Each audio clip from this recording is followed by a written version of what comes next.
पाकिस्तान का main stream media बिकाऊ, पाकिस्तान की अदालतें वो फैसला करती हैं जिसका उनको ऑर्डर दिया जाता है। पाकिस्तान की पुलिस वो काम करती है जिनका उनको ऑर्डर दिया जाता है। पाकिस्तान के वो अदारे जो जराइम को कंट्रोल करते हैं, लेकिन वो इस वक्त पीटीआई को और इमरान खान साहब की जमात को कंट्रोल करने में लगे हुए हैं।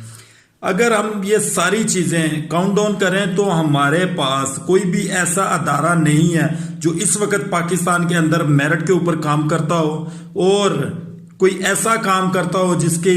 वजह से हम इस चीज के ऊपर फख्र कर सकें कि पाकिस्तान का ये एक अदारा है जो बहुत बेहतरीन काम कर रहा है। पाकिस्तान के तमाम तर जितने भी कानून नाफिज करने वाले अदारे हैं वो तमाम तर इस वक्त पाकिस्तान के उस कंडीशन के ऊपर चल रहे हैं कि उनको आने वाले दिनों में गवर्नमेंट जो है वो नवाज शरीफ साहब की लग रही है और वो नवाज शरीफ साहब की तमाम बातें मान रहे हैं।